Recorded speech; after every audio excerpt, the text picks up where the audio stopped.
Scientists are sure that after a person dies, all the information from his brain goes into space and merges with the universe. Chinese scientists have recently confirmed, but so far at the calculation level, a bold theory according to which the human brain works according to the laws of quantum mechanics. Because the brain itself is a quantum computer. In this case, one can imagine that consciousness is its software, and the soul is information circulating and accumulating at the quantum level.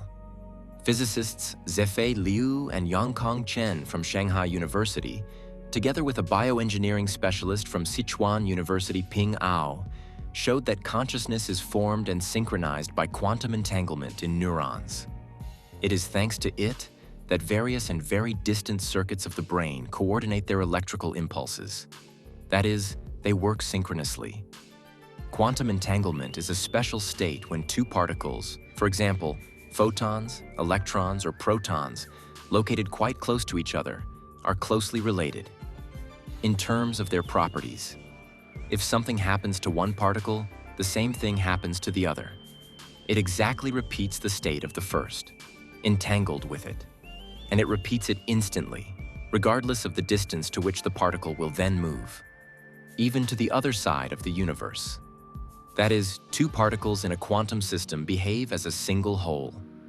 Difficult to understand? No wonder.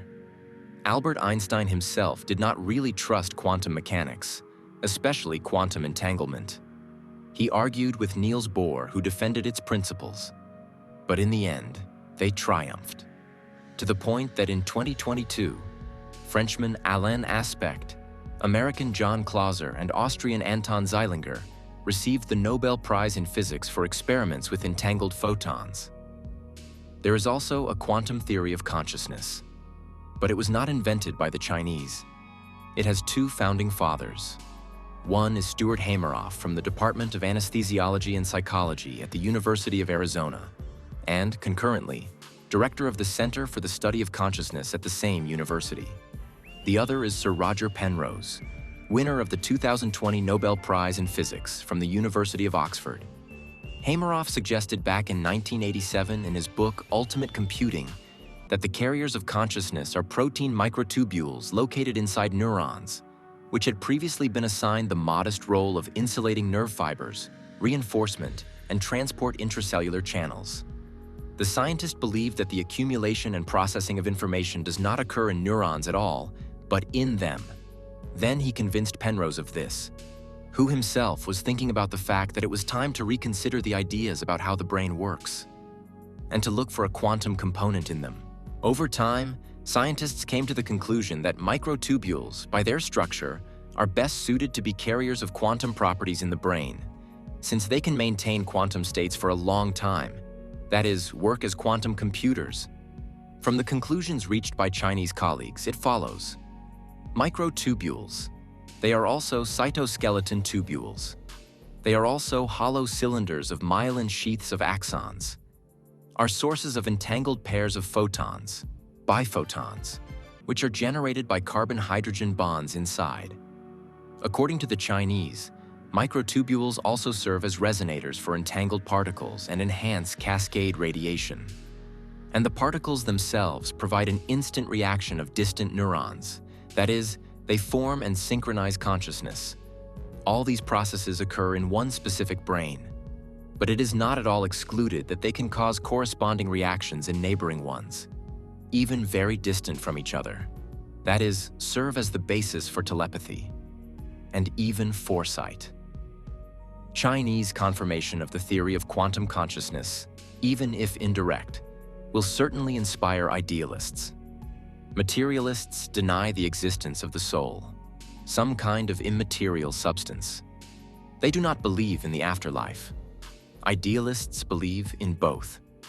They have been arguing with materialists since time immemorial. Penrose and Hameroff, and now the Chinese, reconcile the disputants. Since their theory provides a material basis for idealistic ideas about life and death. I repeat, scientists, in essence, declare that the immortal soul does exist and identify it with information recorded in microtubules at the quantum level. When the physical body dies, When the heart stops supplying the brain with blood, the microtubules seem to discharge, gradually, but the information they have accumulated is not destroyed or lost. Hameroff once explained on the Science TV channel, "Information cannot be destroyed at all. Leaving the brain, it goes into space, merges with the universe, is literally absorbed into its fabric and can exist forever. The afterlife is somewhere out there, in space."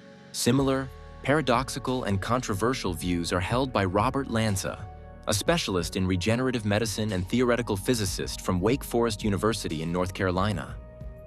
Previously, he was known for his research in the field of stem cells, and he has several successful experiments in cloning endangered species of animals to his credit. But several years ago, the scientist became interested in physics, quantum mechanics, and astrophysics. From this explosive mixture, the theory of new biocentrism was born, which Lanza became a preacher of. He defends it in several books. According to his theory, death does not exist. It is an illusion that arises in the consciousness of people. It arises because a person identifies himself with his body. He knows that the body will die sooner or later, and he thinks that it will die with it. In fact, consciousness exists outside of time and space. It can be anywhere, in the human body and outside of it, which also fits well into the foundations of quantum mechanics, specifically into the Heisenberg uncertainty principle, according to which a certain particle can be here and there, and a certain event can develop in several, sometimes countless ways. Lanza believes in the existence of many universes. In them, according to his ideas, all possible developments are realized.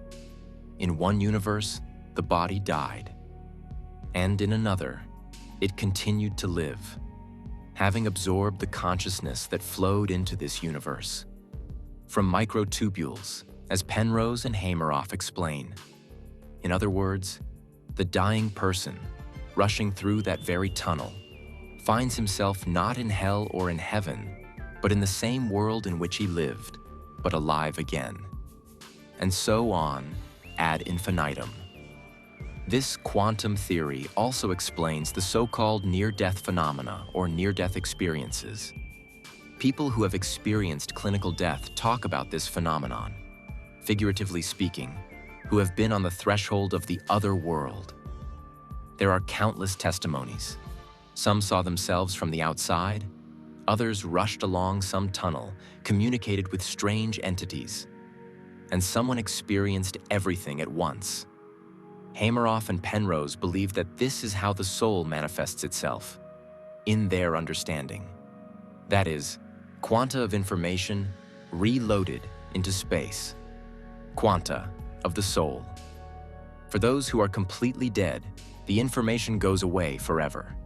For those who survive, it returns back to their own reanimated computers that have not had time to completely become unusable.